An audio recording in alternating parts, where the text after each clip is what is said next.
Podcast todavia. Podcast todavia. Podcast todavia. Podcast todavia. Podcast todavia.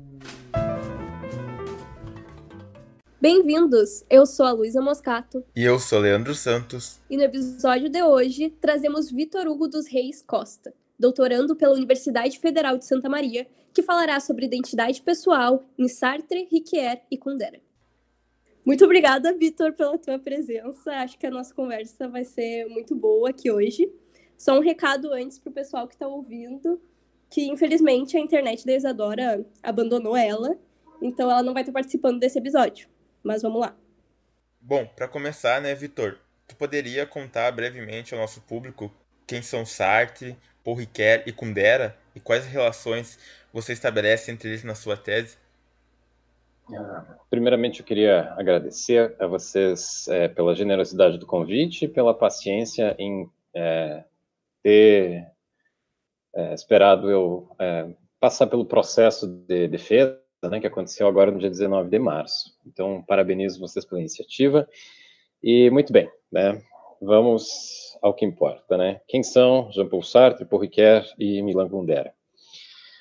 Primeiramente, são dentre esses três, dois são filósofos e um é um romancista, né? Que eu os utilize em uma tese de filosofia é um risco que eu assumi, né? E o meu orientador, né, o professor Noeli Dutra Rossato, decidiu bancar.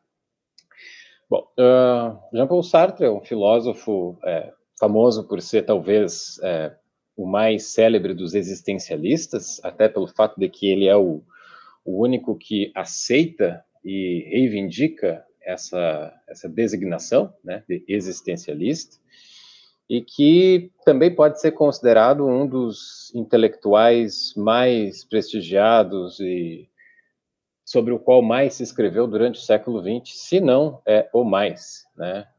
Há um verdadeiro frisson em torno do nome de Sartre, há uma quantidade incalculável de biografias sobre ele, livros sobre a relação dele com a sua companheira Simone de Beauvoir.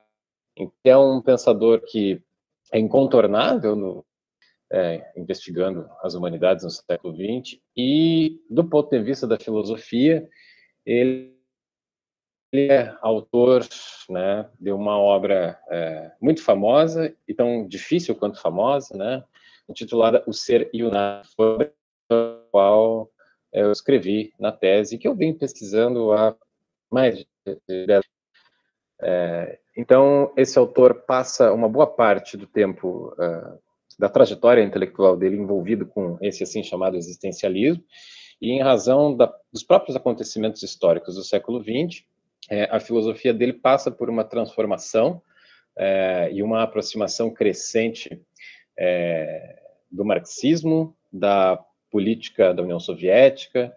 Ele se torna o que ele mesmo chama de companheiro de viagem do Partido Comunista Francês, e durante aproximadamente 15 anos ele fica bastante próximo de temas mais políticos e históricos, abandonando aquela perspectiva existencialista. E uma terceira fase, né, daria para falar em um primeiro, um segundo e um terceiro Sartre. O terceiro Sartre seria o autor da volumosa, né, quem já viu isso nas livrarias sabe quanto é assustador aquela trilogia, a volumosa obra O Idiota da Família, que é uma tentativa de explicação psicanalítico-existencial da vida de Gustave Flaubert, o romancista autor de Madame Bovary, publicado em 1857. Sartre nasce em 1905, morre em 1980. E, enfim, o legado dele é imenso. E ele é, como eu disse, um personagem incontornável. Paul Ricoeur já é um autor com um perfil um pouco mais distinto, né? Diferentemente de Sartre, sempre viveu mais perto da academia, foi um professor que lecionou nos Estados Unidos, teve mais contato com a assim chamada tradição analítica, mas amplamente pesquisado e lido enquanto um hermeneuta, né? As principais obras, as que colocam ele na proa assim, da intelectualidade europeia, podem ser podemos listar Metáfora Viva, dos anos 70, 75, se não me engano, Tempo e Narrativa, que é publicado entre 83 e 85, os 3 tomos de Tempo e Narrativa, O Si Mesmo Como um Outro, de 1990, Memória, História e Esquecimento, de 2000, e ainda, um ano antes de ele falecer, em 2005, né, em 2004, ele publica Percurso do Reconhecimento, né? Então, é um autor que escreveu muito e que tem um mérito de ter sabido se apropriar de todo o lado da tradição intelectual, especialmente europeia, do século XX. Então, ele consegue transitar por diversas áreas do saber. Tempo e Narrativa, por exemplo, é um livro que é lido nos cursos de letras, é lido nos cursos de história, frequentemente, essa obra em específico, mais até do que no curso de filosofia, e ele tem esse caráter polivalente, né? E é um autor também que foi muito influenciado por Emmanuel Levinas, né? Tanto que Sartre foi influenciado por Husserl e Heidegger, Ricoeur, não tão confessadamente quanto Sartre relativamente às suas influências, Ricoeur é influenciado por Levinas. É um autor preocupadíssimo com a ética. Então, se Sartre é um pensador da ontologia, Ricoeur, em contraposição, é um pensador da ética. Tudo aqui eu estou colocando de maneira um pouco esquemática, mas a gente pode desenvolver isso melhor. Finalmente, Milan Kundera, né, um autor que fez 92 anos agora, no dia 1º de abril.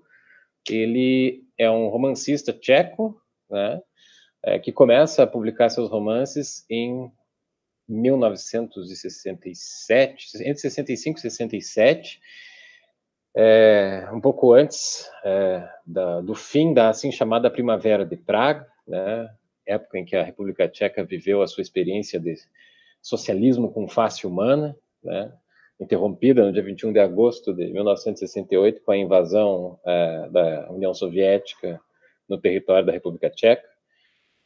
Depois da invasão russa, ficou impossível para Kundera viver na República Tcheca, ele emigra para a França, continua escrevendo em tcheco por algum tempo, e depois, nos anos 80, ele vai se aproximando cada vez mais da cultura francesa e vai deixando de aparecer em público, né? O mais recente romance de Milan Kundera foi publicado em 2014. Então, as relações que estabelecem entre os 3 autores distintos, né, oriundos de tradições são distintas, se dá em torno da temática da identidade pessoal, né, que é uma temática que, em certo sentido, eu já pesquisava no meu mestrado, realizado também na UFSM entre 2010 e 2012, sob orientação do professor Marcelo Fabre. Penso que concordo com Kundera quando ele diz que, em certa medida, toda a arte do romance, pelo menos a partir de certo momento da história dessa arte, voltada para a problemática do eu, né, para a problemática da subjetividade, da identidade pessoal, e foi assim que eu conectei Kundera, Sartre e Ricoeur em torno dessa problemática, né? Então, enquanto Sartre pensa a existência como liberdade radical, por exemplo, e Ricoeur tem uma preocupação eminentemente ética com a existência humana e o quanto a gente é capaz de conferir sentido à existência. Kundera, sendo romancista, o discurso dele é modulado de forma distinta, né? Então, para fazer um trabalho de filosofia com a obra de Kundera, foi necessário varrê-la, ou seja, relê-la, né? Essa é a parte boa da pesquisa, né? Eu reli tudo que eu já tinha lido por prazer, aí eu reli por dever, de ofício, e extrair, digamos assim, elementos reflexivos da prosa de Kundera, e tentei construir os argumentos da última parte da tese, né? Só para finalizar esse primeiro ponto, né, eu acho que, especialmente, a minha ideia de aproximar a Kundera da filosofia se deve ao fato de que, assim como Sartre foi um pensador que sentiu a necessidade de escrever romances, escrever ficção, escrever teatro para ilustrar suas ideias, Kundera operaria, em certo sentido, do modo inverso, né? Kundera escreve ficção, escreve narrativas, mas o estilo do romance de Kundera é o que ele próprio vai denominar o romance meditativo, né?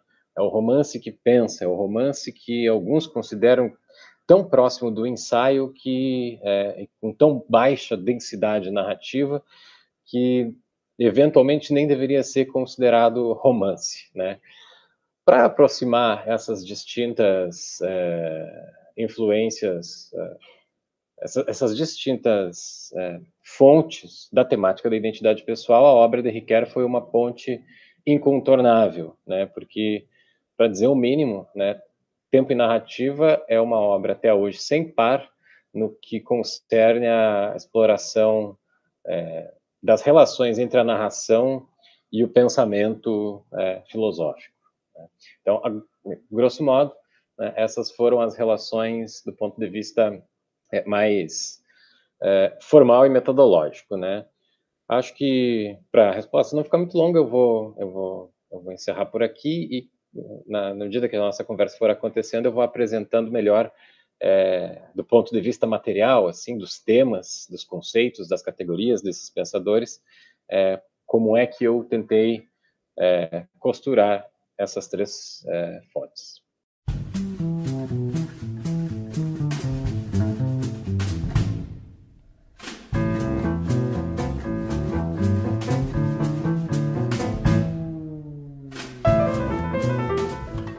Nossa, que interessante. Eu tenho até vergonha, mas eu nunca tinha ouvido falar desse romancista até tu mandar o teu trabalho pra gente ler. Mas estou curiosa. Quero saber mais. Agora, Vitor, indo mais na direção do Sartre. Tu diz que talvez a ideia mais importante da filosofia, ou melhor, da ontologia fenomenológica do Sartre, é a ideia do projeto existencial. Tu pode explicar o que é esse projeto existencial e qual é a relação com o conceito de ipseidade?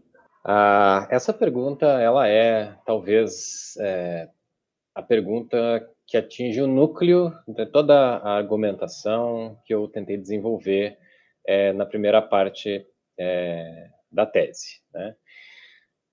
Porque, bem, o conceito de projeto existencial, ele vai aparecendo de modo difuso e velado durante todas as mais de 700 páginas de O Ser e o Nada, pelo menos em sua edição em português, né? As mais de 700 páginas presumem o tempo inteiro essa ideia de que o ser humano ele não está no tempo, assim como um objeto estaria dentro de uma gaveta, né? A temporalidade concebida na tradição fenomenológica é uma temporalidade de tipo muito especial, né?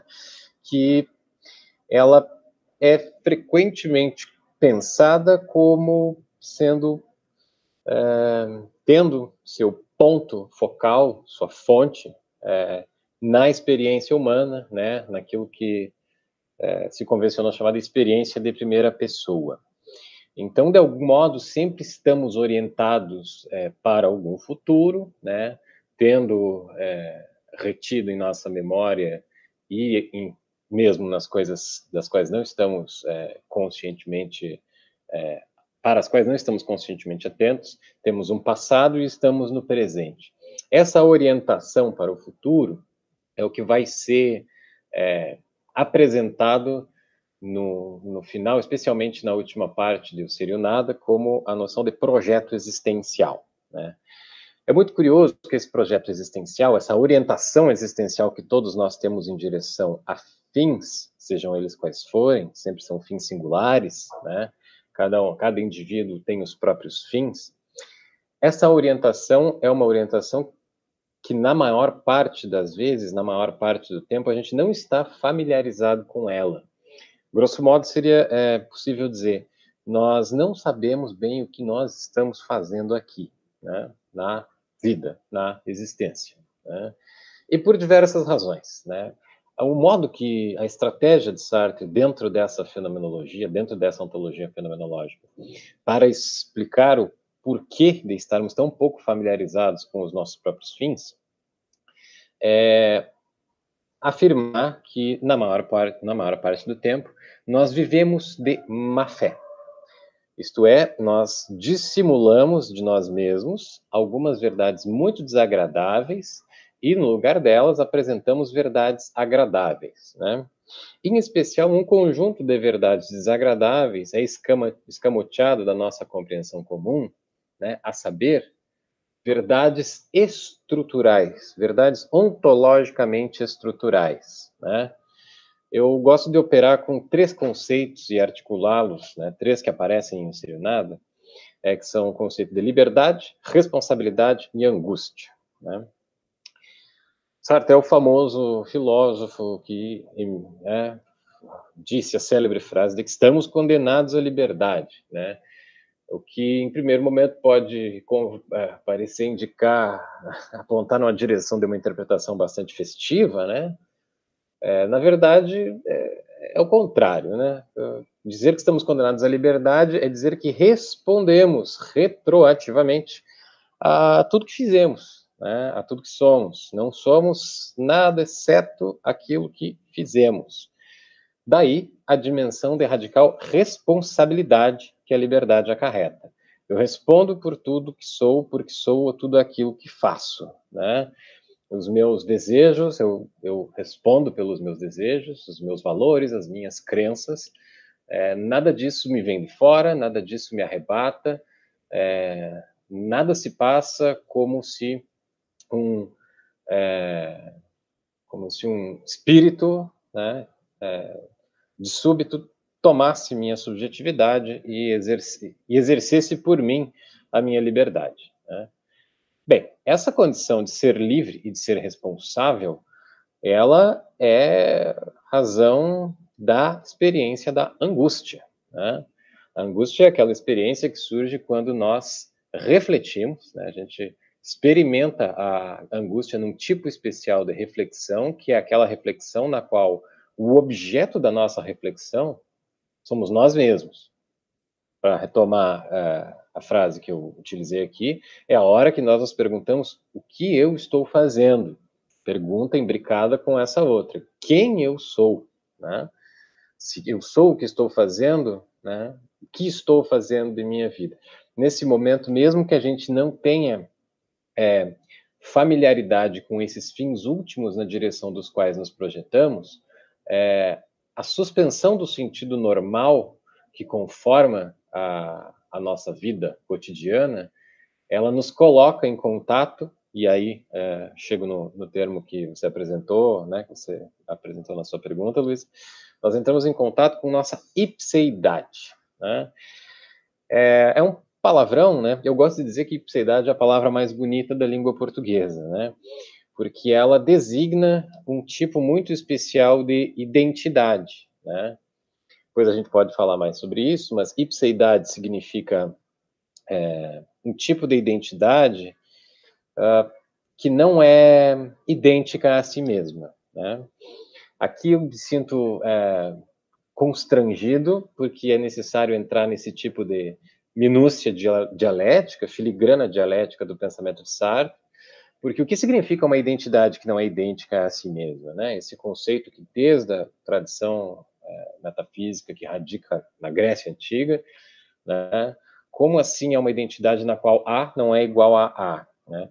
Bem, retomando algo que eu tinha mencionado antes, em um modo de ser, para usar o vocabulário do meu amigo Gabriel Dietrich, em um modo de ser que é temporalizando a si mesmo, eu não coincido comigo mesmo em nenhum momento.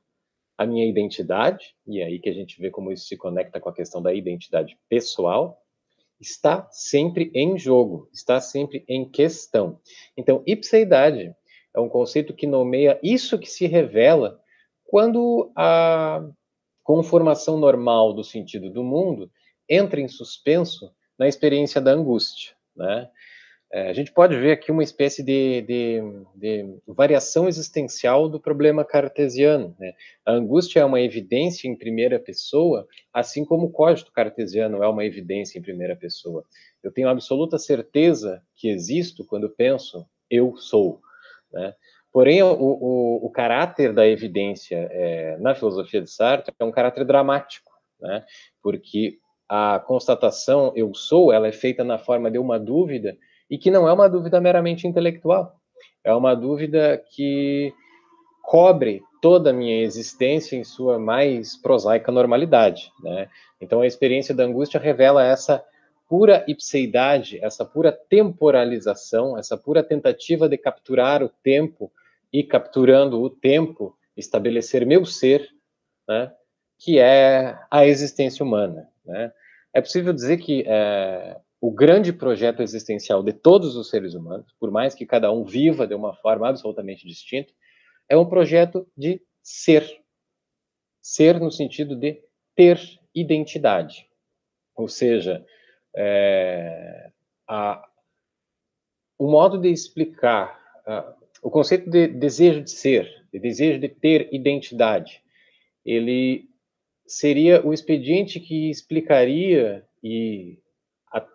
através de uma unidade integrativa, uma unidade sintética, todos os nossos comportamentos, todas as nossas condutas, seja nas mais excelsas atividades e empreendimentos nos quais a gente se meta, seja nos nossos gostos mais prosaicos. Né? Então, todos nós temos, né, no coração da nossa existência, e é um coração, o núcleo dessa existência, ele é vazio, né?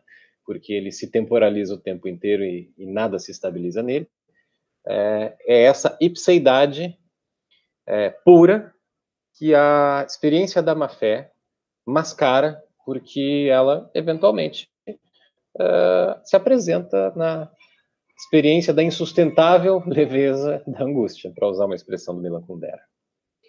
Então, acho que é mais ou menos essa a relação entre projeto existencial e ipseidade, né? É a ideia de que há uma dimensão operante e constantemente operativa em nós, dando sentido, né? E, ao mesmo tempo, tentando evitar essa tomada de consciência de que essa atividade de doação de sentido para a existência é o próprio sentido, mais ou menos, que como o Barão de Munchausen tem que se tirar do lamaçal pelos cabelos, porque não haveria outro lastro de segurança para conferir sentido à existência.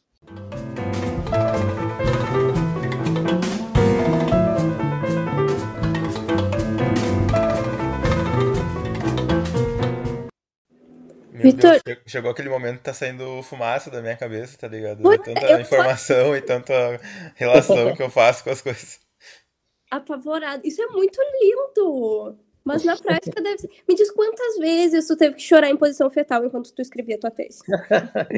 Olha, eu acho que durante o período da construção da tese, eu fiz mais um acerto de contas com Sartre, assim, porque toda essa filosofia da pura ipseidade, assim, durante a argumentação da tese, ela vai se transformando em objeto de análise. Eu termino a tese pensando mais com Kundera e Ricoeur, Sartre, o existencialismo de Sartre, as ideias dessa ontologia fenomenológica se tornam objeto, né?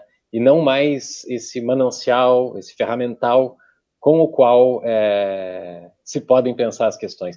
Então, Sartre, eu começo com Sartre na tese, exibindo essa caixa de ferramentas da ontologia fenomenológica, para, no final, através do pensamento mais matizado pela influência da história, pela passagem pela cultura, que é o de Ricoeur e de Kundera, mostrar Sartre como um caso exemplar ali daquela época, daquela cena, né? É muito lindo, eu confesso, né? Por muitos anos eu fui completamente apaixonado por isso que eu vou chamar de sartrismo, né?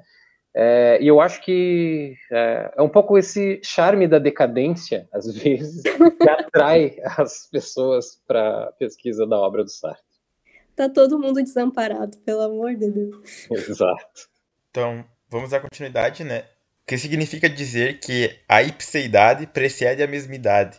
E de que forma essa dialética proposta por Ricoeur se diferencia da posição de Sartre? Bem, dizer que a ipseidade precede a mesmidade é fazer uma brincadeira aqui, né, com o famoso slogan de Sartre, né, que fala que a existência precede a essência, né? Para não me repetir, né, eu acho que já tentei pelo menos deixar claro o que significa isso, da existência ser uma tarefa de construção do sentido, né, na ontologia fenomenológica de Sartre, e essa tarefa ser constituída em grande medida por um investimento de significado no mundo que mascara o caráter puro de uma ipseidade que, quando acessa a si mesma, acessa o seu caráter esvaziado, né? Bem, quando eu digo que a ipseidade precede a mesmidade, e eu apresentei um trabalho que também está no Spotify, do grupo de estudos de Sartre da Universidade Estadual do Ceará, né? Ali eu detalhei um pouco mais isso, dizer que é tentar adaptar esse espírito sartriano à hermenêutica rickeriana, porque, como eu mencionei, eu pensei que é mais fecundo ler Sartre com Ricoeur do que Ricoeur com Sartre, né? E nesse sentido, o conceito da ipseidade, né, em Ricoeur, ele assume uma outra feição. O conceito de ipseidade, entrelaçado com o de mesmidade, ele é apresentado por Ricoeur nas conclusões de Tempo e Narrativa, né? Ricoeur conclui Tempo e Narrativa com 3 aporias, né? E uma delas é o problema da identidade pessoal. A identidade pessoal é um problema porque a colocação em enredo de uma vida. Todo Tempo e Narrativa é a perseguição de uma tese que envolve o enfrentamento das pesquisas em literatura, em historiografia, na própria fenomenologia, que é a tese de que o tempo só se torna humano quando ele é narrado, quando o tempo é posto em enredo, quando os elementos factuais, os acontecimentos, as ações, os sofrimentos de uma existência são enredados, são colocados de forma são sintetizados em uma história. Então, essa identidade narrativa que Ricoeur apresenta como uma espécie de solução em si mesmo como um outro, né? No final do Tempo Narrativa, Ricoeur admite, identidade narrativa nomeia tanto um problema quanto uma solução, né? Tanto uma solução quanto um problema. Por quê? Porque é sempre possível narrar de outro modo, né? Como eu publiquei num artigo recente, há uma insustentável leveza de um si que se constitui como história, né? Afinal de contas, sempre eu posso narrar de outro modo.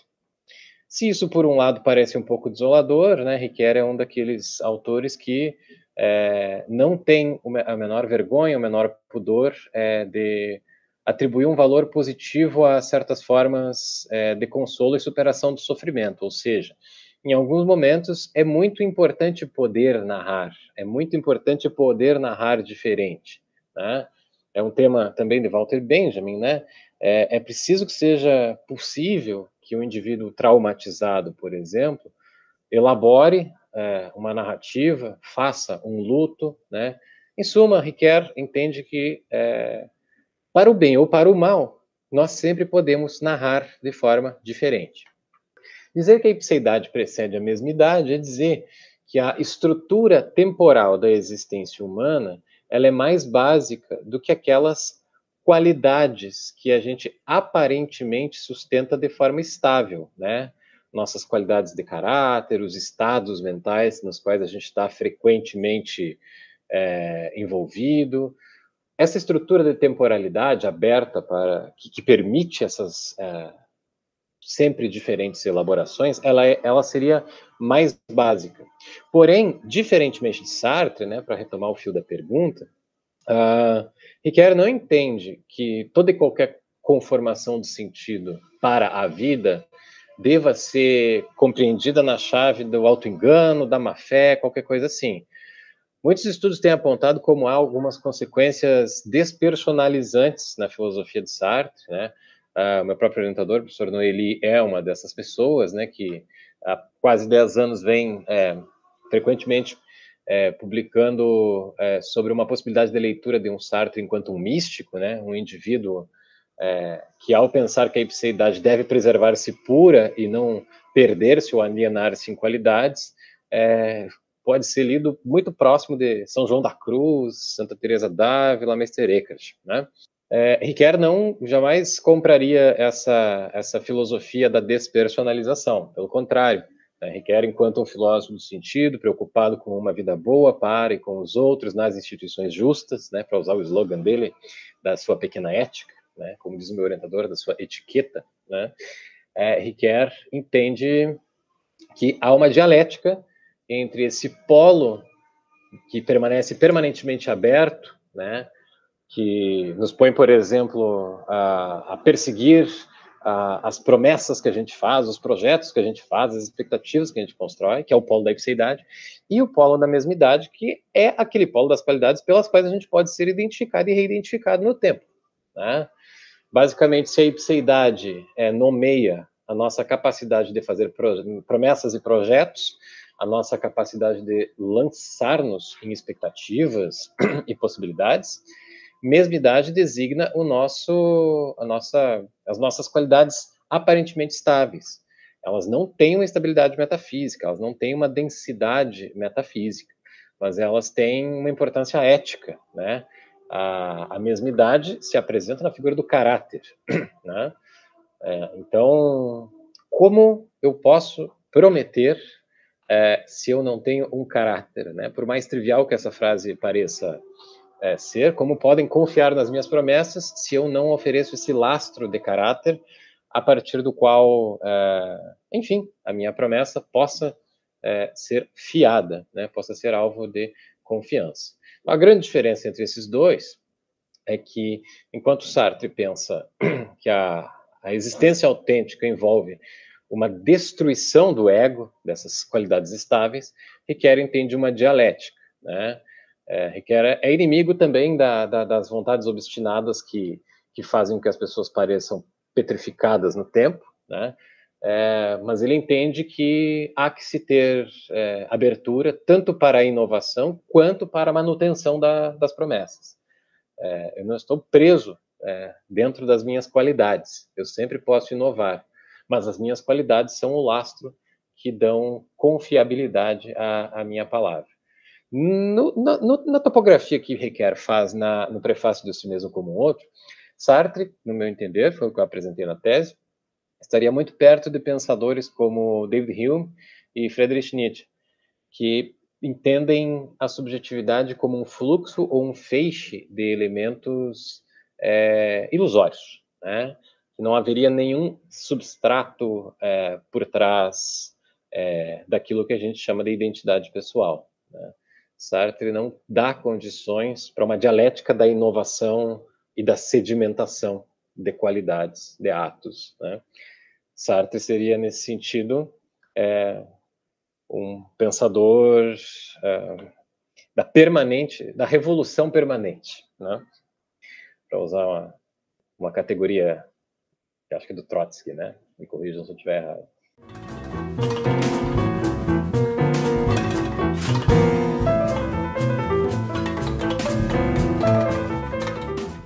Tu pode me falar um pouco sobre essa psicanálise criada por Sartre, a psicanálise existencialista, e de que forma que ela se distingue dos escritos freudianos, e também se, na tua opinião, ela se aproxima de alguma forma das ideias de Lacan? Excelente pergunta, Luísa. Isso é uma coisa que me coloca em contato com uma das minhas grandes paixões, né, que é a psicanálise, e que hoje eu consulto lá o meu histórico de empréstimos da Biblioteca Central e das outras bibliotecas, né, e eu percebo que muito cedo eu já estava, assim, tateando, né, de maneira um pouco selvagem, na bibliografia sobre psicanálise, né, e então, em determinado momento eu descubro que lá no final do Ser e o Nada há esse esboço de uma psicanálise existencial. Bem, primeiro, acho que do ponto de vista institucional é interessante mencionar que hoje ela já não é mais um esboço, ela vem sendo praticada, né, clinicamente, acho que você sabe melhor que eu, né, ali em Santa Catarina tem um grupo bastante forte, né, capitaneado pela professora Daniela Schneider. Ou seja, a psicanálise existencial se transformou em clínica. Bem, mas no que ela se distingue da psicanálise tradicional? Eu não explorei esse tema na tese, né, porque eu precisava aguardar, né, pelo menos alguns temas que eu pudesse eventualmente desenvolver no pós-doutorado, né, alguns temas que eu pudesse fazer com paixão uma nova pesquisa. Então, o que eu vou falar aqui é mais a partir das leituras que eu faço, né, dos incontáveis textos de psicanálise que eu leio ainda de forma um pouco selvagem. A grande diferença da psicanálise existencial para a psicanálise, né, é a ênfase no futuro, né? Especialmente com Freud. A cultura francesa da primeira metade do século XX, ela é perpassada por uma presença ubíqua da psicanálise, né? É talvez o lugar onde ela vai florescer, certamente o lugar onde ela floresce de maneira mais fecunda, né? É a França. Então, Sartre escolhe Freud como um dos seus interlocutores em O Ser e o Nada, né? Porque toda essa discussão sobre má-fé, sobre mascaramento e dissimulação de verdades desagradáveis, Sartre entende que esse debate é enfrentado pela psicanálise de Freud, só que é enfrentado de uma maneira inadequada, né? Então a gente vai ter lá, na sessão sobre a distinção entre má-fé e mera mentira, em O Ser e o Nada, um enfrentamento de Sartre com Freud. Basicamente, Sartre vai dizer, Freud, para conseguir explicar como as pessoas enganam a si mesmas, ele duplica o psiquismo humano, né? Ele cinge em dois, com essas noções como ego e id, né? Então, eu não me engano, sou enganado por mim mesmo, né? Se a gente vai para o texto do Freud mesmo, a gente percebe que algumas alegações o Sartre está fazendo, talvez, não de modo a enfrentar o texto de Freud, mas o Freud que circula, né? O Freud que circula nos cafés nos quais Sartre escrevia. Porque Sartre afirma que é autocontraditório a ideia de uma instância como o id, que faz de tudo para se manifestar no sonho, no ato falho, etc., que justamente diante do analista, o id decida se esconder, né, na resistência. Então, como assim de repente o id se tornou consciente, mas ele não era inconsciente, né? Aqui a gente está exatamente no ponto de separação entre a fenomenologia e a psicanálise, né? Porque a fenomenologia é uma filosofia da consciência, né? De uma consciência translúcida, né? Sartre interpreta de forma radical a fenomenologia de Edmund Husserl e coloca muita ênfase no conceito de consciência. Então, os processos de autoengano explicados pela psicanálise são explicados por Sartre na psicanálise existencial na chave do que a gente estava conversando antes, do projeto existencial. Sartre chega a afirmar assim, a pessoa não decide deliberadamente, voluntariamente, se enganar. Ela instaura isso a partir dessa orientação na direção de certos fins, com os quais não estamos frequentemente familiarizados, e ao instaurar esse modo de má-fé de ver e viver a vida, a pessoa também decide, sem perceber, que ela decide o estatuto da verdade. Ela decide que se deixará convencer por evidências não persuasivas. É uma expressão que Sartre usa que eu acho que ela poderia ser reatualizada porque ela está em profundo contato com o tema da pós-verdade, das fake news, né? Como assim as pessoas se deixam convencer com evidências não persuasivas, com evidências insuficientes? Sim, elas fazem isso e é uma certa opção por uma visão de mundo, né? Ele chega a utilizar o termo alemão Weltanschauung, né? Visão de mundo ou concepção de mundo, para dizer que essa existência na má-fé envolve uma compreensão, frequentemente tácita, implícita, não explícita, do que é a verdade, né? Então, não tem inconsciente nesse Sartre da fenomenologia, da ontologia fenomenológica, né? Se a gente vai no texto do Freud, a gente encontra elementos, eu não vou me estender nisso aqui, a gente encontra elementos para perceber que Sartre está sendo um pouco injusto e criando o Freud do qual ele precisa para poder apresentar a sua teoria como alternativa, né? Então, a psicanálise existencial é uma investigação desse projeto, dessa orientação na direção de um fim, né? Que é sempre realização de identidade, aquisição de um ser, né? Todo mundo, a qualquer momento considerado, pode-se dizer dessa pessoa que ela está orientada para um fim e que esse fim envolve a posse de qualidades que lhe dariam uma identidade estável.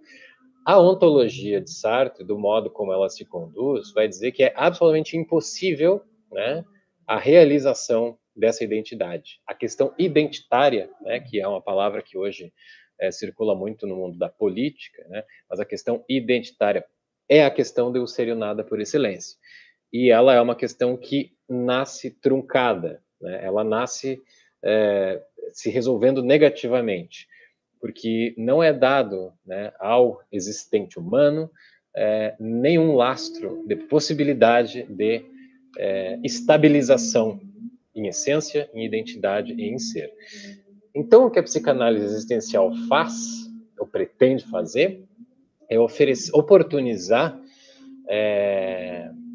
uma familiarização do indivíduo com esse seu fim.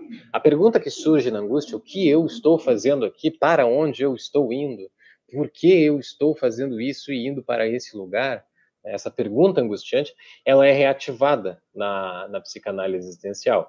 E como a gente pode perceber, é um horizonte de investigação de uma subjetividade que não aponta para os traumas da infância, né? Sartre vai dizer que essa orientação da psicanálise tradicional para o passado, ela deve ser reinterpretada, porque o passado sempre terá o sentido X, Y ou Z, na medida em que eu me orientar para o fim A, B ou C. Quando eu me oriento para a realização desta, daquela ou daquela outra identidade, eu ressignifico o meu passado. Eu sempre utilizava em sala de aula, quando eu lecionava numa faculdade católica, fazendo a faculdade palotina, eu sempre utilizava com os alunos o exemplo de permanecer ou sair do seminário. Quando você está no seminário e quer ser padre, a sua vida seminarística tem um sentido X. Mas quando você decide sair do seminário e viver não sendo padre, adquire um sentido Y. Tudo isso para dizer que o passado, a força do passado, a força que o passado tem em Freud, é totalmente invertida em Sartre. O passado não tem força nenhuma, mas o futuro e o direcionamento do nosso projeto existencial no presente, sim, é aqui que a gente deve investigar. Com relação ao Lacan, há uma diferença que eu acho que pode ser colocada na base, assim, é que, bem, Freud a gente sabe que queria compreender-se na esteira daquilo que na Alemanha se chamava de Naturwissenschaften, né, as ciências naturais. Era preciso, o lastro epistemológico que Freud buscava era o das ciências naturais. Lacan, se vendo tão ou mais bombardeado quanto Freud das acusações de charlatanismo, né? Vocês sabem, vocês devem perceber que, a Luísa deve saber muito melhor do que eu, que a psicanálise todos os dias sai um livro dizendo que psicanálise não é ciência e por quê, né? É extraordinário. E Lacan vai buscar no estruturalismo, né? Como tantos outros, um novo expediente de cientificidade e objetividade para a psicanálise. E o estruturalismo é uma perspectiva famosa por destituir dessas malhas linguísticas nas quais a investigação passa a ser feita, para a qual passa a ser direcionada, né? A destituição do sujeito, né? Tem um livro muito interessante de uma autora chamada Betty Cannon, que ela diz assim, se em Sartre tudo se resolve em termos de praxis, em termos do que faço, em Lacan tudo se resolve em termos de exis, em termos de como me posiciono, né? Não haveria, segundo essa autora, uma abertura em Lacan para reforma de um ego, como há em Sartre. muito menos para uma revolução de um ego, né? Você não muda tanto assim, né? Por ser um estruturalista, Lacan está muito longe do humanismo, né? E por mais que pareça teórica essa ideia de uma psicanálise existencial que nos familiarize com o nosso projeto mais íntimo e nos coloque em contato com essas experiências privilegiadas nas quais temos que acertar as contas com quem somos, ainda é muito próximo da ética e do humanismo. Essa psicanálise existencial, certo, chega a dizer em Um Ser e o Nada, ela é, em certo sentido, uma descrição moral, né? Então, essa seria a grande diferença, né? Eu realmente não teria como responder essa pergunta do ponto de vista das práticas clínicas. Eu não sei como opera, como se dá a clínica em psicanálise existencial, mas os pressupostos teóricos são praticamente, eles são diametralmente opostos dos da psicanálise tradicional.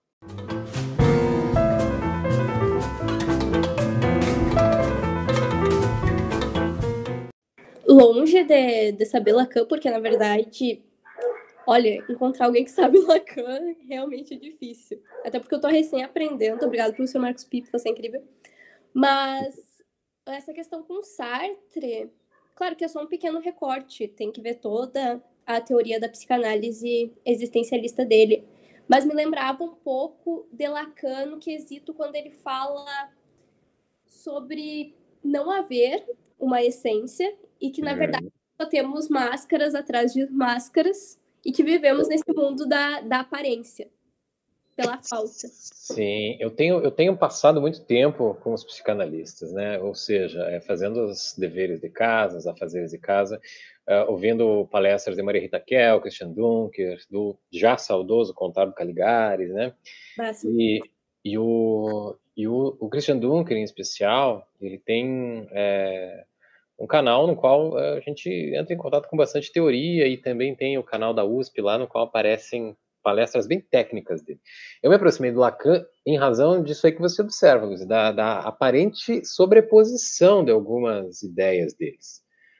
Quando Lacan diz não existe a relação sexual, mas espera aí, isso é muito perto do que Sartre está dizendo quando diz que não existe a relação humana em geral, que o outro é um inferno, que não há relação entre sujeito e sujeito, que eu objetifico o outro automaticamente se eu entro em contato com ele.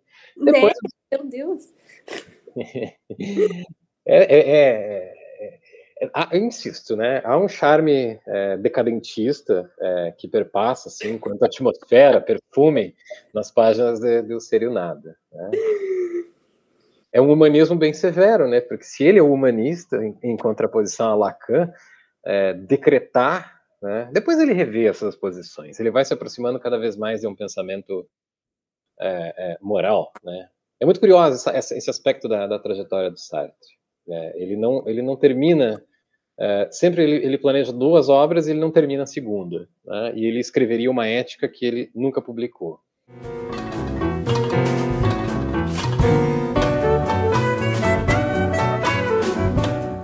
Bom, e de que forma a própria biografia do Sartre se aproxima das teorias que a gente discutiu? Então, essa foi uma coisa que isso está no título da minha tese. O título da minha tese, ele não descreve toda a tese. Insisto, né, a 4ª parte da tese, ela é amplamente um desenvolvimento das ideias de Milan Kundera, né? Mas até a 3ª, eu confesso para vocês agora que a banca passou, né? O que eu fiz foi apresentar o Milan Kundera. Se você não lê a introdução da tese, na qual eu estou avisando que eu vou fazer, o Milan Kundera parece um presente surpresa, assim, porque, peraí, por que surgiu esse negócio aqui, né? Eu vinha fazendo um estudo mais ou menos comparativo entre as posições de Sartre e Ricoeur, e na 3ª parte, que é a mais breve da minha tese, tem 50 páginas mais ou menos, eu decidi fazer o seguinte: eu decidi contar uma história, e essa história é a história do Sartre, né? Por quê? Como eu decidi fazer isso? A primeira parte da tese é a reconstrução das ideias da psicanálise existencial de Sartre, né? Ou da ontologia fenomenológica, e nessa direção da psicanálise existencial, né? Porque a ontologia fenomenológica é uma teoria geral sobre o ser humano, e a psicanálise existencial é a investigação do singular que é o ser humano. Né? O ser humano não existe em abstrato, sem a psicanálise existencial, em certo sentido, a ontologia fenomenológica não para de pé, porque não há o ser humano em geral, só há singulares. Na segunda parte, eu exploro a hermenêutica, eu decidi chamar, né, como eu vejo por aí, eu gosto muito dessa expressão, hermenêutica narrativista. Eu não centro só no Riquer, mas ele é o camisa 10 dessa segunda parte, né? Tudo gira em torno dele. Por quê? Porque em algumas brechas, em algumas frestas de Eu Ser e o Nada, Sartre diz que o ambiente de investigação da psicanálise existencial é, o que ele vai dizer, a história de cada um. Então, se ele não desenvolve isso, se isso não aparece como conceito, para mim foi suficiente que aparecesse como um indício, assim, como vestígio, traço, uma fresta pela qual eu pudesse dizer, olha, tudo bem, a gente investiga na história de cada um, mas como é que é essa história aí? Né? E aí eu acho que posso dizer com alguma tranquilidade, a obra do Riquer é um manancial de reflexão sobre aquilo que a gente chama comumente de história de vida, né? E que, para Riquer, é a matéria da nossa identidade narrativa. Por que o título da minha tese é Desejo de Viver Belas Histórias? Se a gente pegar a ideia de Sartre, de que é a existência que precede a essência, e não a essência que precede a existência, a gente acompanha ele na sua convicção existencialista profunda. E é obrigado a dizer, olha, quem entende que a essência precede a existência está de má fé. Me pareceu que entre essas duas possibilidades faltava uma terceira, que é o seguinte, e nos casos em que a pessoa não acha que a essência precede a existência, isso é, que ela está dada, que eu já tenho a minha essência, que eu sou isso, eu sou aquilo, eu tenho um aspecto, uma qualidade a partir da qual eu posso me definir. Se a pessoa não experimenta esse tipo de vida, mas um outro no qual ela pensa o seguinte, eu ainda não tenho a essência, mas lá na frente, sei lá, quando eu me formar, quando eu tiver o meu doutorado, quando eu tiver meu cargo na universidade pública, meus filhos, meus livros publicados, aí eu terei uma essência. Né? E nesses casos, por exemplo, grosso modo, né, para explicar de modo mais formal e estrutural isso que eu apresentei como um exemplo, e nesses casos em que a pessoa acha que ela pode realizar uma essência no tempo, o que a gente... O que significa esse tipo de projeto? Ora, se todos têm desejo de ser, desejo de ter identidade, esse desejo assume frequentemente a forma de desejo de viver histórias, seja uma grande história, seja um conjunto de histórias. Há um desejo profundo de viver belas histórias, né? Há quem ache que a vida não está dada, não está pronta, mas que, pelo contrário, né, há pessoas que a gente sabe muito bem que cada novo dia, né, que nasce é só a ocasião para elas reafirmarem suas essências estáveis, né, suas personalidades muito fortes, né, mas tem outras pessoas que estão numa espécie de jornada, né. Esse é um tipo de, né, se a gente fosse fazer uma recapitulação histórica, esse é um tipo de conformação subjetiva que só se torna possível na Idade Média, né, na qual a ideia de vida como jornada passa enfim, a circular, a ser mais hegemônica, né? Ironicamente, só para fazer um comentário paralelo aqui, é uma ideia que apareceu num livro que eu deixei para ler depois que eu tivesse concluído o argumento da tese, e ironicamente ele poderia ter sido muito mais bem usado, que é o livro O Bovarismo Brasileiro, da psicanalista Maria Rita Kell, né? Ao analisar a Madame Bovary de Flaubert, ela se serve lá da categoria que um psiquiatra do início do século XX usou, que é bovarismo, que nada mais é do que isso. É o desejo de viver belas histórias como as dos livros, né? A literatura enlouquece as pessoas, né? Enlouqueceu Don Quixote, enlouqueceu Bovary, etc. Né? Então, muito bem, é preciso admitir que o desejo de ser, portanto, assume eventualmente a forma de desejo de viver belas histórias. Entre a primeira e a segunda parte da tese, então, eu construí o conceito. E agora, o que eu faço com ele? Bom, vamos ver se ele se aplica. Vamos investigar a vida de alguém. De quem? Tive uma ideia, do próprio Sartre. E, como diz um famoso deputado, né, o Sartre é um alvo facílimo para ser investigado dessa forma, porque ele doa o cartão e ele doa a senha, né? Ele simplesmente, nas páginas dos seus diários de guerra, por exemplo, no dia 2 de dezembro de 1939, ele confessa que vive imbuído de algo que ele decide chamar de ilusão biográfica, né? Esse conceito vai reaparecer depois, tem um texto do Pierre Bourdieu sobre isso, em 85, furioso com o modo como as histórias de vida, bem na época que Riquet está publicando Tempo e Narrativa, o Bourdieu está se vendo louco, porque todo mundo nas ciências sociais só quer contar a história de vida como se isso fosse lastro epistemológico para a construção das ciências sociais, né? Então, em 39, Sartre escreve lá nos seus diários: vivo imbuído de uma ilusão biográfica, vivo como se tivesse um inexorável destino diante de mim, e esse destino é o de ser um grande escritor, que será lido, será amado, que nem aqueles escritores que eu lia na biblioteca do meu avô. Eu, inclusive, sei que terei que ser uma boa pessoa, porque para que essa história seja bela, eu terei que ser bom, né? Ou seja, o ético a serviço do estético aqui. Sartre imbuído do desejo de viver uma bela história. Uma grande, bela história. Ele faz outro acerto de contas consigo mesmo, em 1963, num livro que leva um Nobel e que ele recusa, intitulado As Palavras, no qual ele reconta a história da própria infância, justamente desse período no qual ele vai dizer que foi imbuído dessa ilusão biográfica, em certa medida pelo avô, né, pelos adultos que o cercavam, né, e que ele passou a vida inteira nessa perseguição dessa identidade de escritor, e que ali, nos anos 60, ele não tinha como olhar para isso a não ser como uma neurose burguesa, né? Ele chega a usar um vocabulário teológico: eu queria me salvar pelas obras, eu queria me salvar pelos escritos. Muito bem, né? Então, se Sartre confessa o desejo de viver belas histórias, só acrescento mais um ponto, porque se relaciona com uma outra coisa que eu já mencionei,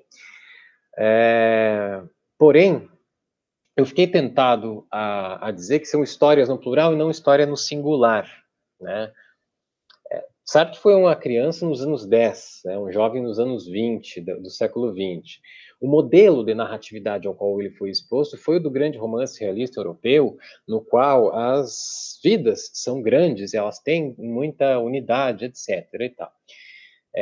Eu penso que com a ideia de histórias no plural, né, eu chego a apresentar, mais uma vez, graças a um texto, casos que casualmente eu li, da psicanalista Maria Rita Kell, eu apresento na última parte da tese a ideia de que a gente poderia substituir esse modelo de um grande romance de uma vida por de uma coleção de contos, né? Por quê? Porque o cenário no qual a gente vive, isto é, o mundo historicamente considerado, ele é um mundo no qual a gente nasce em um mundo, cresce no outro, vive num terceiro e vai morrer ainda num quarto. Se a gente dispor de tempo suficiente para isso, o mundo se apresenta, a tessitura da nossa experiência histórica, de modo hegemônico. Evidentemente, isso não é uma regra, né?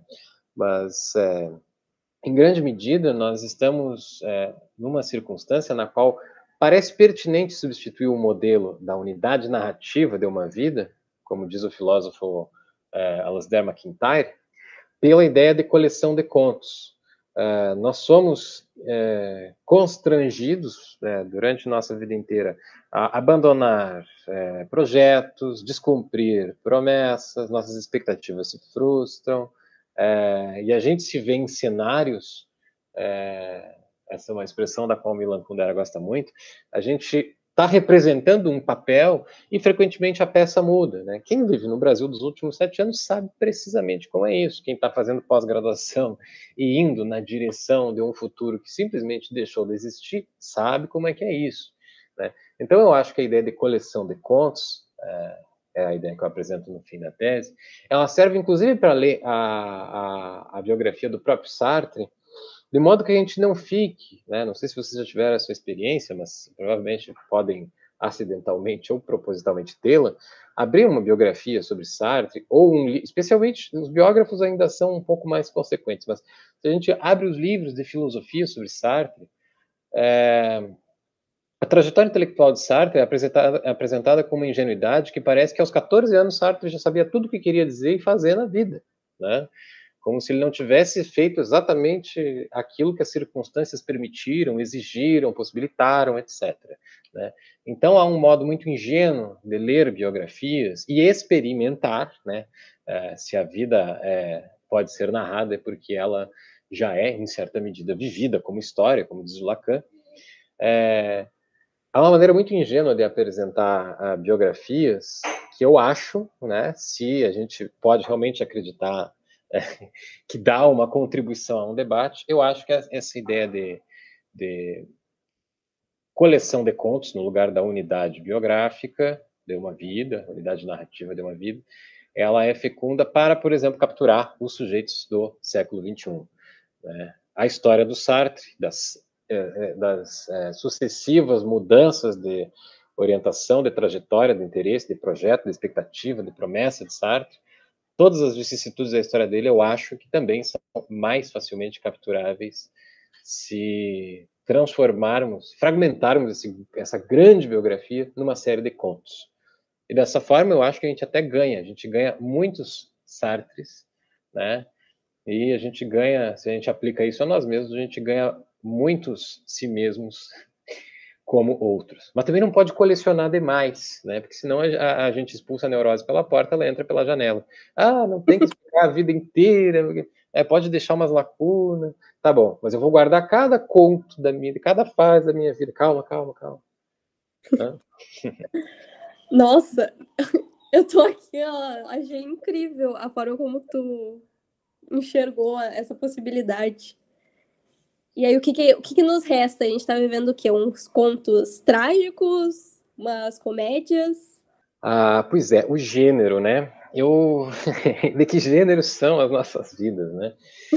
E, bom, seria má fé, né, para mostrar a vitalidade desse conceito de Sartre, dizer que a gente pode simplesmente decidir qual é o gênero da nossa vida, como se não houvesse uma absoluta dimensão histórica incontornável, né, diante da qual a gente responde em grande medida, né?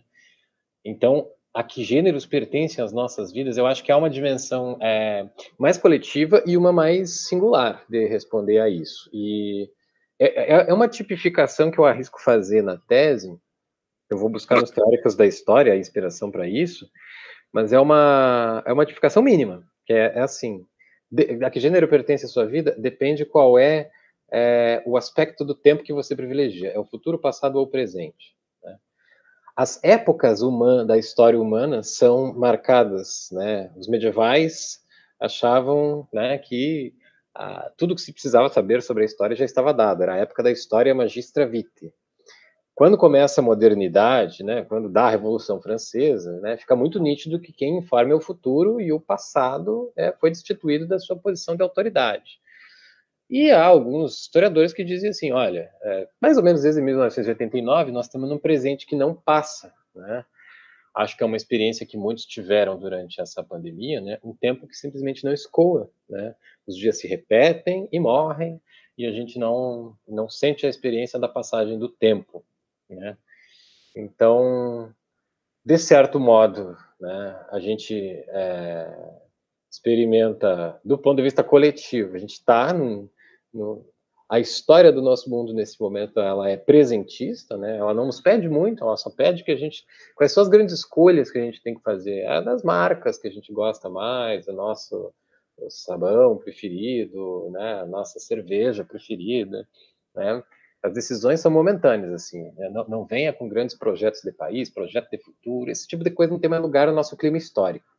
Mas essa é a topografia mais, como é que eu vou dizer, social da coisa. Do ponto de vista individual, eu acho que todos nós vivemos cada um de nós vive mais orientado para o próprio passado, mais orientado para o próprio presente ou mais orientado para o próprio futuro, né? Quem tem a orientação mais futurizante, por exemplo, nesse momento de pandemia, pode enfrentar mais ansiedade, né? Eu tenho essa impressão, né? E a pessoa que é mais orientada para o passado, né, está num momento que mostra a nervura da temporalidade que não passa, né? A pessoa mais orientada para o passado vai ficar nostálgica, e daí por diante, né? É uma tipificação mínima, né? Boba. Eu quero desenvolver isso melhor futuramente. Sim, olha, eu me sinto numa sitcom. Às vezes tem coisas que acontecem que eu posso até escutar as risadas forçadas de fundo. Espero que não seja uma psicose. Mas, enfim.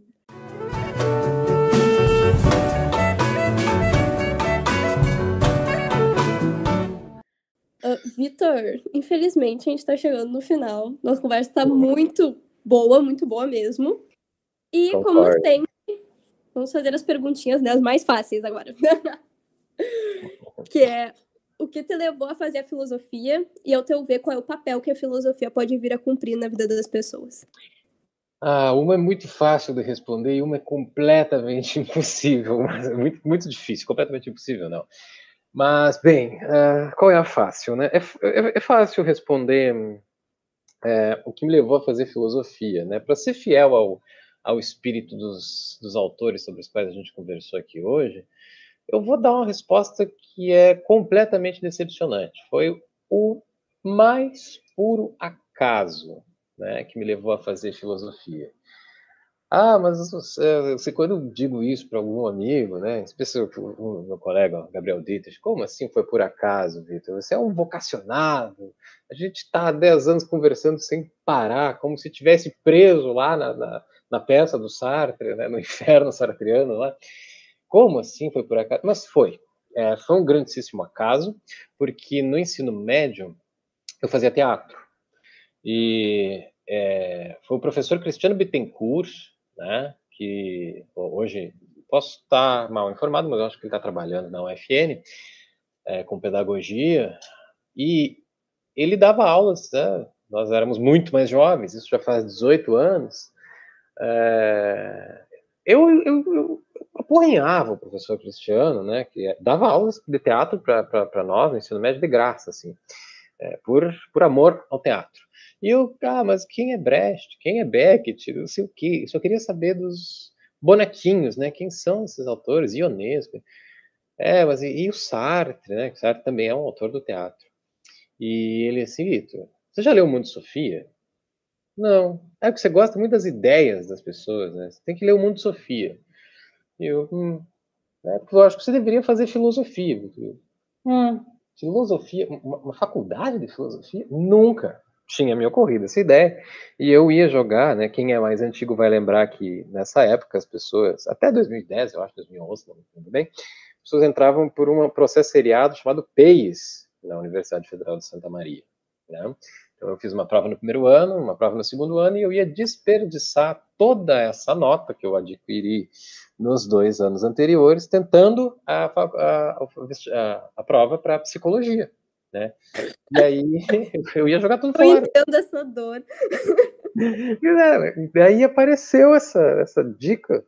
Eu li o Mundo de Sofia em 3 dias, né? Sentei no sofá do meu quarto e fiquei lendo. E aí pela primeira vez me ocorre, eu vou fazer uma faculdade para estudar todas essas teorias. Eu achei o máximo, né? Nunca tinha ouvido falar de Spinoza, Darwin, Marx, não sei o quê. Nunca tinha ouvido, assim... Aquilo é um mini curso de filosofia, aquele livro, né? Romanceado.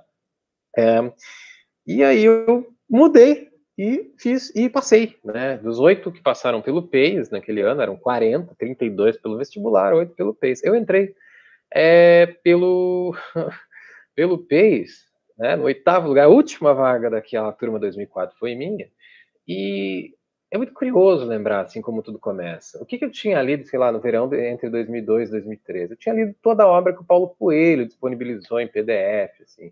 Então eu sou diferente daquela safra de pessoas que estavam lendo, não sei, Trotsky, Rosa Luxemburgo, sabe? Eu era amigo desses caras, mas eu estava lendo Paulo Coelho, eu estava lendo umas coisas esotéricas, assim, e li o Mundo de Sofia, e no primeiro dia de aula, o professor Marcelo Fabre, né, um grande mestre, um grande inspirador, pergunta, como vocês vieram parar aqui? Aí não foi angústia, foi pelo contrário, eu achei lindo. Eu li todo Paulo Coelho, eu li muito Sofia e vim para cá, né? E ele faz aquela cara compreensiva, beatífica, que só ele sabe fazer, né? Mais um, né? Mais um. Mas eu acho que é parte da trajetória da gente, né? Então eu acho que foi um grande acaso. Depois a filosofia me colonizou, né? Colonizou a minha forma de pensar, né? Todas aquelas curiosidades esotéricas que eu tinha na adolescência foram ficando mais difusas e tal. E eu não parei mais, né? Então, a entrada foi por acaso. Foi por acaso, eu devo... eu ainda tenho que dizer isso para o professor Cristiano Bittencourt, né? Que eu devia ser um péssimo ator, eu era mais músico no grupo do que ator, né? E ainda bem que ele me mandou ler um livro de filosofia e parar de encher o saco dele, porque eu não me arrependo em nenhum momento. Acho que as vocações podem, né, nascer por acaso. E aí você perguntou do papel que a filosofia pode vir a cumprir na vida das pessoas. Olha, esse é um dos temas que eu acho que sobre o qual eu mais converso com os meus pares, especialmente os da minha faixa, assim, né? Porque a gente pega a pessoa que está com 20 anos entrando no curso, ela tem uma percepção, eu estou com 35, você vai conversar com o professor de 50, ele também já tem uma outra percepção. Então, eu acho que a minha geração, né, em especial os meus convívios, ali, a galera da finitude, como a gente se auto-intitulava, no tempo uns 10 anos atrás, a gente vai percebendo uma coisa, assim, pelo menos esse é o meu balanço, que há uma grande diferença entre a filosofia enquanto ideia de saber abstrato que circula na sociedade e a profissão de filosofia, né, dentro das universidades. Há uma diferença enorme. Né, para as pessoas que decidirem, né, que como eu bate numa commodity filosófica que nem o Mundo de Sofia vai para lá, eu só diria o seguinte: cultive suas questões, né? Eu não fui um acadêmico disciplinado durante todo o meu trajeto, que está terminando, eu ainda tenho uns 70 dias para mandar a tese, mas tecnicamente acabou, né? Então, o que me salvou de um limbo, do ostracismo, assim, de não ter o que fazer com a filosofia, é a inquietação, sabe? Pensando de novo no Caligares, lá, que no Cartas a um Jovem Terapeuta diz, tenha um pouco de incômodo, sofrimento psíquico, conheça a experiência do sofrimento psíquico. É importante que você saiba, né, o que é o sofrimento psíquico. Eu acho que há uma dimensão incontornável, assim, se você quer viver para pesquisa em filosofia, tem que ter inquietação, né? Acho que toda a obra do Riquet é costurada com base nas inquietações que ele teve e ele vai respondendo as coisas com os livros que ele vai lendo, e nesse sentido, quando eu terminei a tese, eu pensei, foi mais ou menos isso que eu fiz. Já que eu não sou uma pessoa muito disciplinada, sem a inquietação, eu estava errado. Eu não, sei lá, eu teria feito um concurso público por uma outra área e não teria feito esse doutorado. Para as vidas humanas em geral, eu pensei, quando a gente conversou pela primeira vez, né, tenho ouvido os outros episódios e essa pergunta, ela recorre, né, porque o que eu poderia esperar enquanto profissional de filosofia, né, do impacto da minha profissão e da minha vocação, da minha função social de professor na vida das pessoas, né? Eu vou usar uma metáfora, que é a metáfora do professor Ronay Rocha, na verdade, não é minha. É que mais ou menos o seguinte, né? Em algum momento o Homo sapiens passou a utilizar esse meio que é a linguagem para se relacionar com o mundo.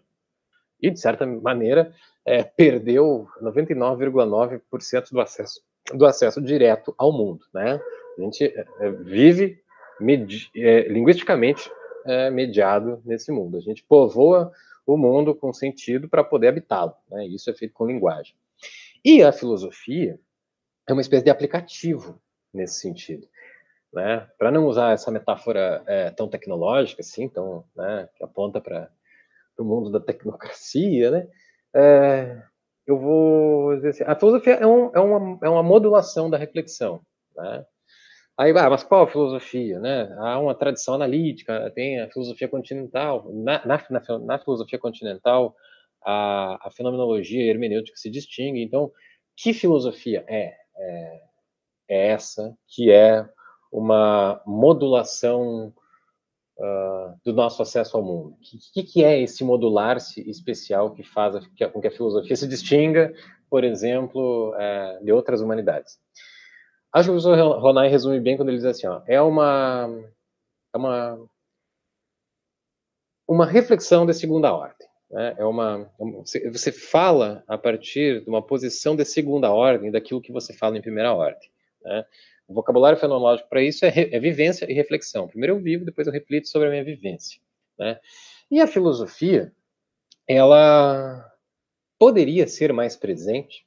Isso dependeria não só de grandes investimentos em pesquisa e ensino nas universidades, mas talvez numa perspectiva assim do entrelaçamento entre o que a gente chama de extensão universitária e políticas públicas, que oferecesse esse tipo de instrumento, que é o que assim, ó, do ponto de vista prático, né? A menos que você seja uma pessoa que queira erudição, há coisas em filosofia que você pode aprender a fazer, distinções que a filosofia proporciona que você possa fazer, que poderiam circular de forma muito mais geral na sociedade, né? Mais uma vez, insisto, eu estou aqui acompanhando toda a visão sobre ensino que o professor Ronay Rocha tem e apresenta no seu livro, né, Filosofia, Ensino de Filosofia e Currículo, né?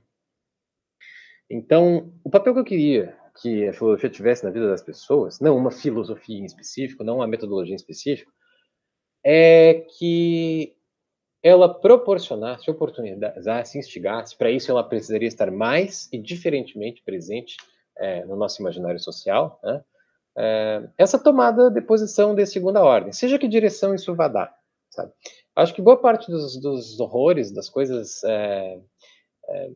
absolutamente abjetas que a gente vê,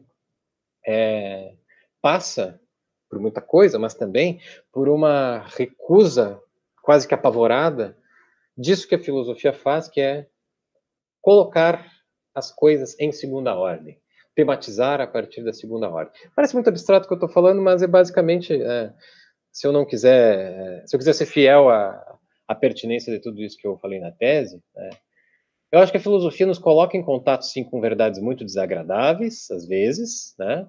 E que essas verdades aparecem nessa, assim, chamada segunda ordem, nessa reflexão que a gente teria razões até mesmo evolutivas, né, para evitar, né? Que espécie de animal é esse que fica tá parado e decide pensar em coisas desagradáveis, né? Mesmo que sejam aspectos estruturais da existência. Mas boa parte dos horrores e das coisas abjetas que a gente vê hoje passa por uma recusa completa a fazer esse recuo, sabe?